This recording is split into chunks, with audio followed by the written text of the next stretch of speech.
ఓం శాంతి. June 29వ తారీఖు 2025. అవ్యక్త BapDada revise course 31/12/2005 మధువనము. ఈరోజు అవ్యక్త మహావాక్యాలు బాబా చెప్తున్నారు. కొత్త సంవత్సరంలో తమ పాత సంస్కారాలను యోగాగ్నిలో భస్మం చేసి బ్రహ్మ బాబా సమానంగా త్యాగము, తపస్సు మరియు సేవలో నెంబర్ 1గా అవ్వండి. ఈరోజు బాబ్దాదా నలువైపులా ఉన్న సన్ముఖంలో ఉన్నవారు గాని, దూరంగా కూర్చొని హృదయానికి సమీపంగా ఉన్నవారు గాని అందరికీ 3 విషయాల శుభాకాంక్షలను ఇస్తున్నారు. 1. కొత్త జీవితానికి శుభాకాంక్షలు. 2. కొత్త యుగానికి శుభాకాంక్షలు. 3. ఈరోజు కొత్త సంవత్సరానికి శుభాకాంక్షలు. మీరందరూ కూడా కొత్త సంవత్సరం కొరకు శుభాకాంక్షలను ఇచ్చేందుకు మరియు తీసుకునేందుకు వచ్చారు కదా. వాస్తవానికి సత్యమైన హృదయపూర్వక సంతోషం యొక్క శుభాకాంక్షలను బ్రాహ్మణ ఆత్మలైన మీరు తీసుకుంటారు మరియు ఇస్తారు కూడా. ఈ రోజుకు మహత్వం ఉంది. ఈరోజు వీడ్కోలు కూడా ఉంది. శుభాకాంక్షలు కూడా ఉన్నాయి. ఇది వీడ్కోలు మరియు శుభాకాంక్షల సంగమము. ఈ రోజును సంగమం యొక్క రోజని అంటారు. సంగమానికి చాలా గొప్ప మహిమ ఉంది. సంగమ యుగము యొక్క మహిమ కారణంగా ఈ రోజుల్లో పాత మరియు కొత్త సంవత్సరాల సంగమాన్ని ఎంత ఆడంబరంగా జరుపుకుంటారో మీ అందరికీ తెలుసు. సంగమ యుగం యొక్క మహిమ కారణంగానే ఈ పాత కొత్త సంవత్సరాల సంగమానికి మహిమ ఉంది. ఎక్కడైతే 2 నదులు కలుస్తాయో సంగమము జరుగుతుందో దానికి కూడా మహిమ ఉంది. ఎక్కడైతే నది మరియు సాగరముల సంగమము జరుగుతుందో దానికి కూడా మహిమ ఉంది. కానీ ఈ సంగమ యుగానికి, పురుషోత్తమ యుగానికి అన్నింటికంటే గొప్ప మహిమ ఉంది.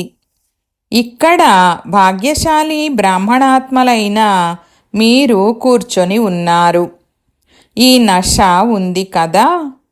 ఒకవేళ ఎవరైనా మీరు ఏ సమయంలో ఉన్నారు, కలియుగంలో ఉన్నారా లేక సత్యయుగంలో ఉన్నారా అని మిమ్మల్ని అడిగితే వెంటనే నషాతో మీరు ఏమని జవాబిస్తారు?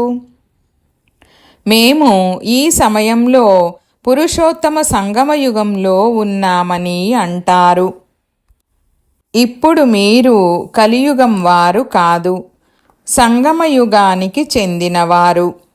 ఈ సంగమ యుగానికి విశేషమైన మహిమ ఎందుకుంది? ఎందుకంటే ఇక్కడ భగవంతుడు మరియు పిల్లల మిలనము జరుగుతుంది, మేళా జరుగుతుంది, మిలనము జరుగుతుంది. ఇక ఏ యుగములోనూ ఇది జరగదు. కనుక మేళా జరుపుకునేందుకు వచ్చారు కదా. మిలన మేళా జరుపుకునేందుకు ఎక్కడెక్కడి నుండో వచ్చారు కదా. డ్రామాలో ఆత్మనైన నాకు ఇలాంటి భాగ్యము కూడా నిర్ణయింపబడి ఉందని ఎప్పుడైనా స్వప్నంలోనైనా అనుకున్నారా? ఆత్మకు పరమాత్మతో మిలనము చేసే భాగ్యము ఉండేది మరియు ఇప్పుడు ఉంది.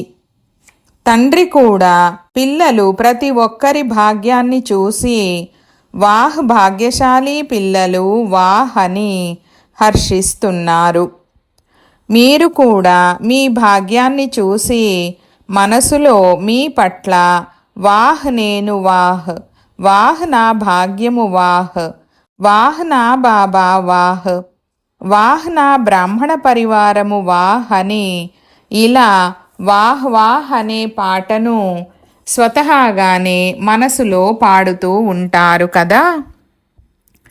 కనుక ఈరోజు ఈ సంగమ సమయంలో ఏ ఏ విషయాలకు వీడ్కోలివ్వాలని మీ మనసులో ఆలోచించుకున్నారా? అందరూ ఆలోచించారా? సదాకాలానికి వీడ్కోలు ఇవ్వాలి. ఎందుకంటే సదాకాలానికి వీడ్కోలు ఇవ్వడం ద్వారా సదాకాలానికి శుభాకాంక్షలను జరుపుకోగలరు. మీరు ఎలాంటి శుభాకాంక్షలు ఇవ్వాలంటే, ఏ ఆత్మ ఎదురుగా వచ్చినా మీ ముఖము చూసి వారు కూడా శుభాకాంక్షలను ప్రాప్తి చేసుకుని సంతోషించాలి. ఎవరైతే హృదయపూర్వకంగా శుభాకాంక్షలిస్తారో లేక తీసుకుంటారో వారు సదా ఎలా కనిపిస్తారు? సంగమయుగి ఫరిష్తాగా కనిపిస్తారు. బ్రాహ్మణుల నుండి ఫరిష్తాలుగా, ఫరిష్తాల నుండి దేవతలుగా అయ్యే పురుషార్థమే అందరూ చేస్తున్నారు కదా. ఎందుకంటే అన్ని రకాల సంకల్పాలు లేక ప్రవృత్తి యొక్క బరువు కానీ, కర్మల బరువు కానీ ఏదైతే ఉందో దానిని తండ్రికి ఇచ్చేశారు కదా. బరువును ఇచ్చేశారా లేక కొద్దిగా ఉండిపోయిందా? ఎందుకంటే కొద్దిగా బరువు ఉన్నా అది ఫరిష్తాగా అవ్వనివ్వదు. పిల్లల బరువును తీసుకునేందుకే తండ్రి వచ్చినప్పుడు బరువు ఇవ్వడం ఏమైనా కష్టమా? కష్టమా లేక సులభమా? మేము బరువు ఇచ్చేశామని ఎవరైతే భావిస్తున్నారో వారు చేతులెత్తండి. ఇచ్చేశారా? ఆలోచించి చేతులెత్తండి. బరువు ఇచ్చేశారా? మంచిది. ఇచ్చేసినట్లయితే మీకు చాలా శుభాకాంక్షలు. ఎవరైతే ఇవ్వలేదో వారు దేనికోసం పెట్టుకున్నారు? బరువు పైన ప్రేమ ఉందా ఏమిటి? బరువు మంచిగా అనిపిస్తుందా? బాబ్దాదా పిల్లలు ప్రతి ఒక్కరిని ఏమని అంటారు? నా నిశ్చింత చక్రవర్తి పిల్లలు అని అంటారు. మరి చింత ఉంటే బరువు ఉంటుంది కదా. కనుక బరువు తీసుకునేందుకు తండ్రి వచ్చారు. ఎందుకంటే 63 జన్మల నుండి బరువు ఎత్తుకుంటూ పిల్లలందరూ చాలా బరువుగా అయిపోయారని తండ్రి చూస్తున్నారు. కనుక మీ బరువు ఇచ్చేయండని తండ్రి పిల్లలకు ప్రేమతో చెప్తున్నప్పటికీ ఇంకా ఎందుకు పెట్టుకున్నారు? బరువు మంచిగా ఏమైనా అనిపిస్తుందా? అన్నిటికంటే సూక్ష్మమైన బరువు పాత సంస్కారాల బరువు. బాబ్దాదా ప్రతి పుత్రుని ఈ సంవత్సరం యొక్క చార్టును చూశారు. ఎందుకంటే ఈ సంవత్సరం పూర్తి అయిపోతోంది కదా. మీరందరూ కూడా మీ చార్టును చెక్ చేసుకొని ఉంటారు కదా. బాబ్దాదా చూశారు, చాలామంది పిల్లలకు ఈ పాత ప్రపంచపు ఆకర్షణలు తగ్గిపోయాయి. పాత సంబంధాల ఆకర్షణలు కూడా తగ్గిపోయాయి. కానీ పాత సంస్కారాల బరువు చాలామందిలో ఉండిపోయింది. ఏదో ఒక రూపంలో మనసులో అశుద్ధ సంకల్పాలైతే లేవు, కానీ వ్యర్థ సంకల్పాలు ఇప్పుడు కూడా పర్సంటేజ్లో కనిపిస్తున్నాయి. వాచాలో కూడా కనిపిస్తున్నాయి. సంబంధ సంపర్కంలో కూడా ఏదో ఒక సంస్కారము ఇప్పుడు కూడా కనిపిస్తోంది. ఈరోజు బాబ్దాదా పిల్లలందరికీ శుభాకాంక్షలతో పాటు సూచన కూడా ఇస్తున్నారు. ఈ మిగిలి ఉన్న సంస్కారాలు సమయానికి మోసం కూడా చేస్తాయి. అంతేకాక అంతిమంలో కూడా మోసం చేసేందుకు నిమిత్తం అవుతాయి. కనుక ఈరోజు సంస్కారాలకు అంతిమ సంస్కారం చేయండి. ప్రతి ఒక్కరికి వారి సంస్కారాల గురించి తెలుసు. వదలాలని కూడా కోరుకుంటారు. వాటితో విసిగిపోయారు కూడా. కానీ సదాకాలానికి పరివర్తన చేసుకోవడంలో తీవ్ర పురుషార్థులుగా లేరు. పురుషార్థం చేస్తున్నారు కానీ తీవ్ర పురుషార్థులుగా లేరు. కారణమేమిటి? తీవ్ర పురుషార్థము ఎందుకు జరగడం లేదు? కారణమేమంటే, ఎలాగైతే రావణుణ్ణి చంపినప్పుడు కేవలం చంపడమే కాక కాల్చను కూడా కాల్చారో, అలా మీరు చంపేందుకు పురుషార్థం చేస్తున్నారు. ఆ సంస్కారం కొద్దిగా మూర్ఛపోతుంది కూడా. కానీ దానిని కాల్చలేదంటే మూర్ఛ నుండి మధ్య మధ్యలో మేల్కొంటుంది. దీని కొరకు అనగా పాత సంస్కారాలకు అగ్ని సంస్కారం చేసేందుకు ఈ కొత్త సంవత్సరంలో యోగాగ్ని ద్వారా కాల్చాలనే దృఢ సంకల్పం పైన అటెన్షన్ ఉంచుకోండి. ఈ కొత్త సంవత్సరంలో ఏం చేయాలని మీరు అడుగుతారు కదా. సేవ యొక్క విషయం వేరే, కానీ మొదట స్వయం యొక్క విషయం. మీరు యోగం జోడిస్తున్నారు. యోగాభ్యాసం చేస్తున్న పిల్లలను బాబ్దాదా చూస్తారు. అమృతవేళ కూడా చాలా పురుషార్థం చేస్తున్నారు. కానీ యోగ తపస్సును అగ్ని రూపంలో చేయడం లేదు. ప్రేమతో తప్పకుండా స్మృతి చేస్తారు. ఆత్మిక సంభాషణ కూడా చాలా చేస్తారు. శక్తి తీసుకునే అభ్యాసం కూడా చేస్తారు.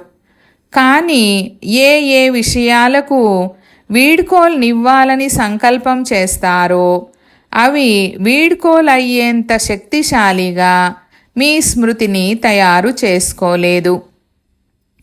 యోగాన్ని యోగాగ్ని రూపంలో కార్యంలో ఉపయోగించడం లేదు. కనుక మీ యోగాన్ని శక్తిశాలిగా తయారు చేసుకోండి. సంస్కారాలను భస్మం చేయడంలో విశేషంగా ఏకాగ్రతా శక్తి అవసరము. ఏ స్వరూపంలో ఏకాగ్రమవ్వాలనుకుంటారో ఆ స్వరూపంలో ఎంత సమయం ఏకాగ్రమవ్వాలనుకుంటారో అంత సమయము ఏకాగ్రమవ్వాలి.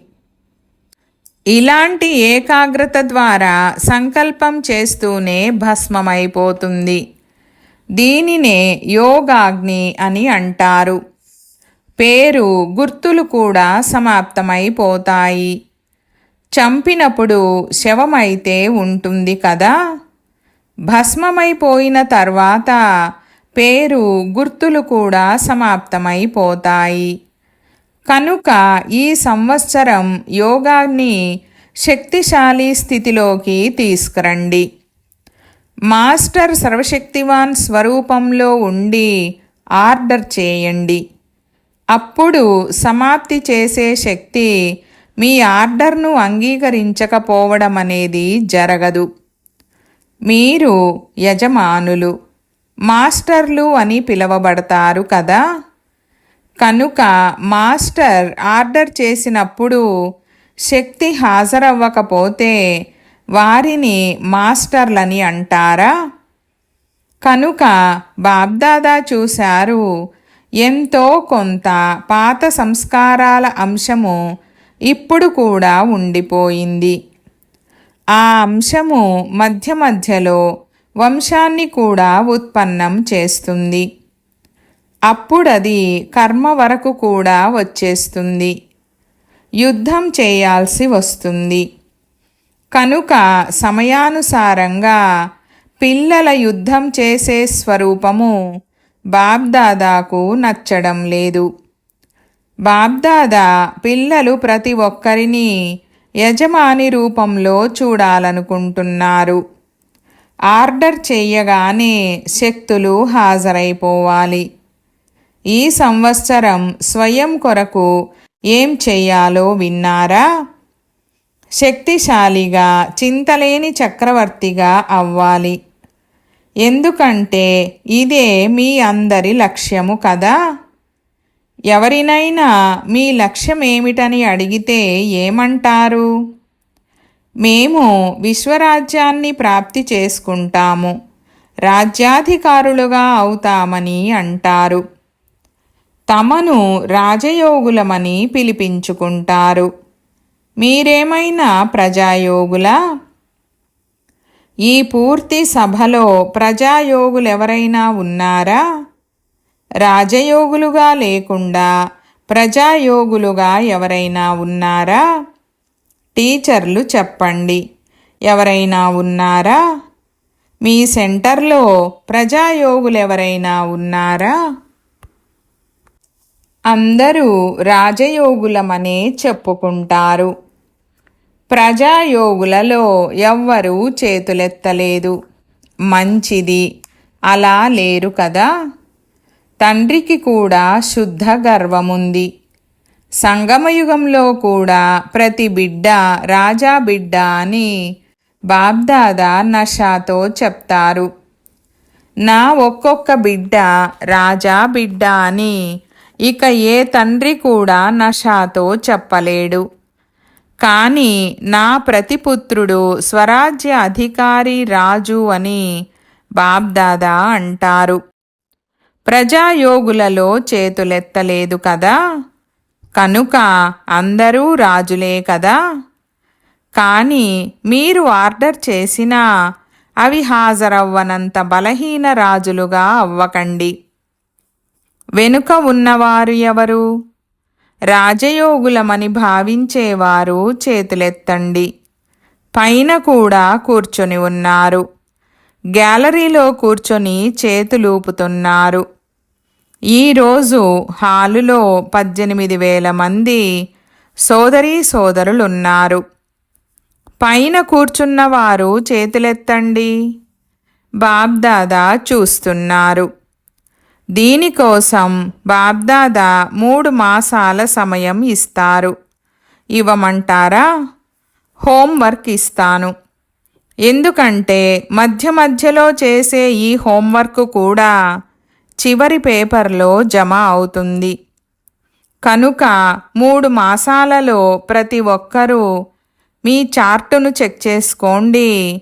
మాస్టర్ సర్వశక్తివాన్గా అయ్యి ఏదైనా కర్మేంద్రియాన్ని కానీ ఏదైనా శక్తిని కానీ ఆర్డర్ చేసినప్పుడు దేనిని ఆజ్ఞాపించారో అది మీ ఆజ్ఞను అంగీకరించిందా లేక అంగీకరించలేదా? ఈ హోంవర్క్ చేయగలరా? మొదటి వరుసలోని వారు చేయగలరా? చేతులెత్తండి. 3 మాసాలు ఏ పాత సంస్కారము కూడా యుద్ధం చేయరాదు. సోమరులుగా అవ్వకండి. అయిపోతుందిలే అని రాయల్ సోమరితనాన్ని తీసుకురాకండి. బాబ్దాదాతో చాలా మధురాతి మధురమైన మాటలు మాట్లాడతారు. బాబా, మీరు చింత చేయకండి, నేను తయారైపోతానని అంటారు. అప్పుడు బాబ్దాదా ఏం చేస్తారు? ఆ మాటలు విని చిరునవ్వు నవ్వేస్తారు.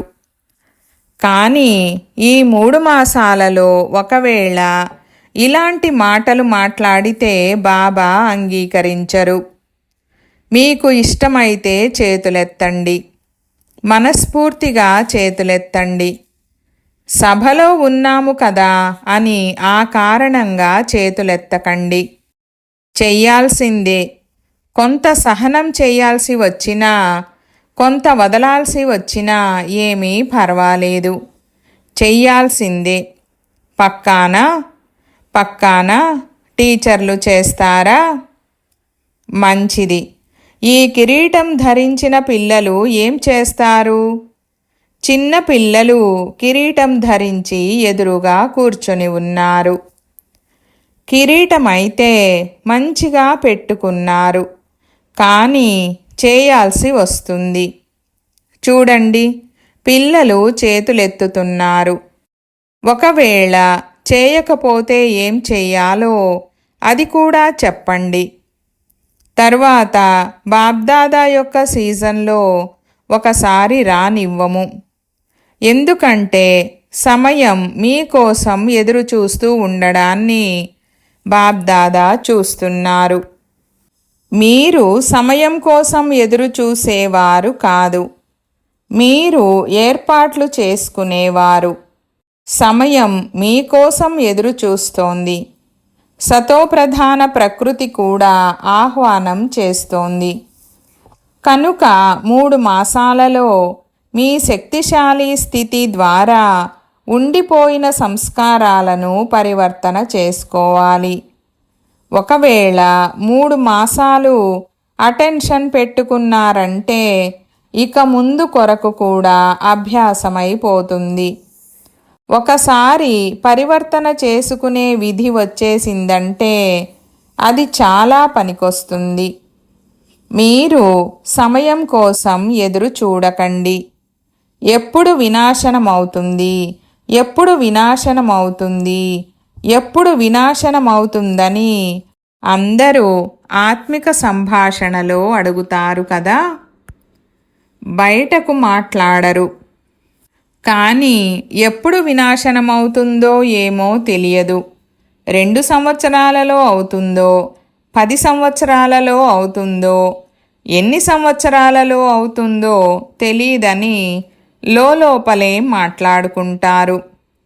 మీరెందుకు సమయం కోసం ఎదురు చూస్తున్నారు? సమయం మీకోసం ఎదురు చూస్తోంది. కొద్దిగా తారీఖు ఏదో చెప్పండి.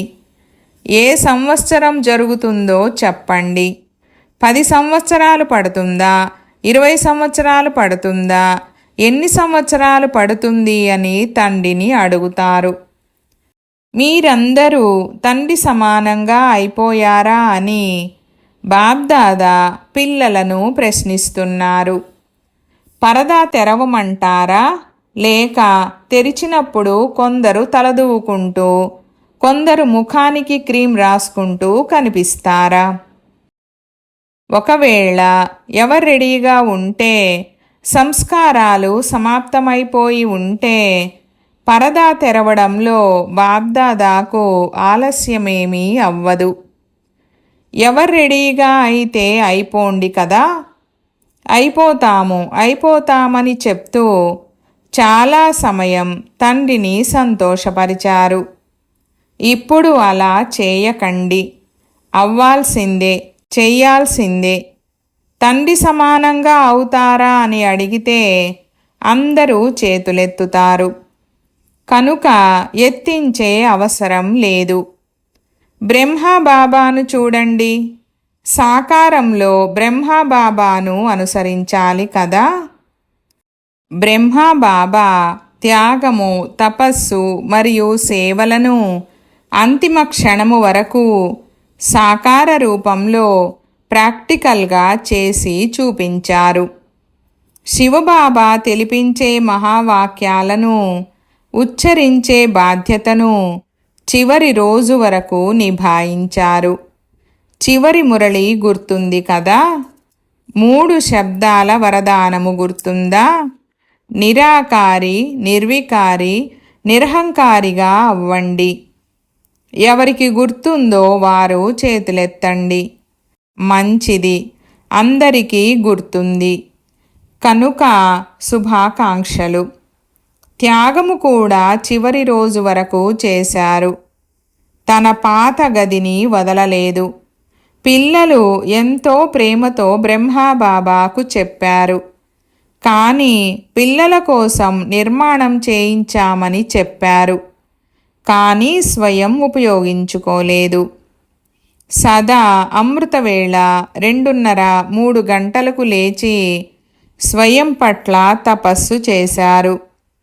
సంస్కారాలను భస్మం చేసుకున్నారు. అప్పుడే కర్మాతీతంగా అవ్యక్తంగా అయ్యారు. ఫరిష్తాగా అయ్యారు. ఏది ఆలోచించారో అది చేసి చూపించారు. ఆలోచించడం, చెప్పడం మరియు చేయడం మూడింటిలో సమానతను చూపించారు. అలా తండ్రిని అనుసరించండి. చివరి వరకు తమ కర్తవ్యాలను సంపూర్ణంగా నిభాయించారు. ఉత్తరాలు కూడా రాశారు. ఎన్ని ఉత్తరాలు రాశారు! సేవను కూడా వదలలేదు. అలా తండ్రిని అనుసరించండి. అఖండ మహాదాని కేవలం మహాదాని కాదు. అఖండ మహాదాని యొక్క ప్రాక్టికల్ రూపాన్ని చివరి వరకు చూపించారు. చివరి వరకు ఏ ఆధారం లేకుండా తపస్వి రూపంలో కూర్చున్నారు. ఇప్పుడైతే పిల్లలు కూర్చునేందుకు ఆధారం తీసుకుంటారు కదా. కానీ బ్రహ్మబాబా ఆది నుండి అంతిమం వరకు తపస్వి రూపాన్ని ఉంచుకున్నారు. కళ్ళకు కళ్ళద్దాలు వేసుకోలేదు. నిరాధారంగా ఉండగలగడం అనేది సూక్ష్మమైన శక్తి. శరీరము పాతది. రోజురోజుకు ప్రకృతి, గాలి, నీరు కలుషితమవుతున్నాయి. కనుక ఎందుకు ఆధారం తీసుకుంటారు? కళ్ళద్దాలు ఎందుకు పెట్టుకుంటారని బాబ్దాదా మీకు చెప్పరు. భలే పెట్టుకోండి, కానీ శక్తిశాలి స్థితిని తప్పకుండా తయారు చేసుకోండి. మొత్తం విశ్వం యొక్క కార్యాన్ని పూర్తి చేశారా? విశ్వకళ్యాణ కార్యము పూర్తి అయిపోయిందని మీరందరూ సంతుష్టంగా ఉన్నారా అని బాబ్దాదా మిమ్మల్ని ప్రశ్నిస్తున్నారు. విశ్వకళ్యాణ కార్యము సమాప్తమైపోయిందని భావించేవారు చేతులెత్తండి. ఒక్కరు కూడా లేరా? మరి వినాశనమవుతుందని ఎలా చెప్తారు? పని అయితే పూర్తిగా చేయలేదు కదా. మంచిది. నలువైపులా ఉన్న సదా ఉమంగ ఉత్సాహాలలో ముందుకు వెళ్ళే వారికి సదా ధైర్యము ద్వారా బాబ్దాదా యొక్క 16 రెట్ల సహాయానికి పాత్రులైన పిల్లలకు సదా విజయీ రత్నాలకు ప్రతి కల్పంలో విజయులుగా అయ్యారు. ఇప్పుడు కూడా విజయులుగా ఉన్నారు మరియు ప్రతి కల్పములో తప్పకుండా విజయులుగా అయ్యే పిల్లలకు సదా ఒక్క తండ్రి తప్ప మరెవ్వరూ లేరని భావించే వారికి ప్రపంచపు ఆకర్షణ మరియు సంస్కారాల ఆకర్షణ, ఈ 2 ఆకర్షణల నుండి ముక్తంగా ఉండేవారికి సదా తండ్రి సమాన పిల్లలకు బాబ్దాదా యొక్క ప్రియ స్మృతులు మరియు నమస్తే. ఈ విధంగా తయారు చేసేటటువంటి బాబ్దాదాకు పిల్లల యొక్క ప్రియ స్మృతులు మరియు నమస్తే నమస్తే బాబా నమస్తే. వరదానము: సదాకాలం యొక్క అటెన్షన్ ద్వారా విజయమాలలో కూర్చబడే చాలా సమయం యొక్క విజయీ భవ. వివరణ: చాలా సమయం యొక్క విజయులే విజయమాలలో మణులుగా అవుతారు. విజయులుగా అయ్యేందుకు సదా తండ్రిని ఎదురుగా ఉంచుకోండి. ఏదైతే తండ్రి చేశారో అదే మేము చెయ్యాలని భావించండి. ప్రతి అడుగులో ఏదైతే తండ్రి సంకల్పమో అదే పిల్లల సంకల్పంగా ఉండాలి. ఏవైతే తండ్రి మాటలో అవే పిల్లల మాటలుగా ఉండాలి. అప్పుడే విజయులుగా అవుతారు. ఈ అటెన్షన్ సదాకాలానికి ఉండాలి. అప్పుడే సదాకాలం యొక్క రాజ్యభాగ్యం ప్రాప్తి అవుతుంది. ఎందుకంటే ఎలాంటి పురుషార్థమో అలాంటి ప్రాలబ్ధం లభిస్తుంది. పురుషార్థము సదా ఉంటే రాజ్యభాగ్యము సదా ఉంటుంది. స్లోగన్: సేవలో సదా హాజరుగా ఉండడమే ప్రేమకు సత్యమైన రుజువు. ఈరోజు అవ్యక్త ఇషారా పాయింట్: ఎలాగైతే ఎవరైనా వ్యక్తి దర్పణము ముందు నిలబడుతూనే స్వయాన్ని సాక్షాత్కారం చేసుకుంటారో అదేవిధంగా మీ ఆత్మిక స్థితి మరియు ఆత్మిక శక్తి అనే దర్పణం ముందుకు ఎవరైనా ఆత్మ వచ్చినట్లయితే వారు ఒక్క సెకండులో తమ స్వస్వరూపం యొక్క దర్శనము లేక సాక్షాత్కారము చేసుకోవాలి. మీ ప్రతి కర్మలో, ప్రతి నడవడికలో ఆత్మీయత యొక్క ఆకర్షణ ఉండాలి. ఎవరైతే స్వచ్ఛమైన ఆత్మిక శక్తి కలిగిన ఆత్మలుంటారో వారు అందరినీ తమ వైపు తప్పకుండా ఆకర్షించుకుంటారు. ఓం శాంతి.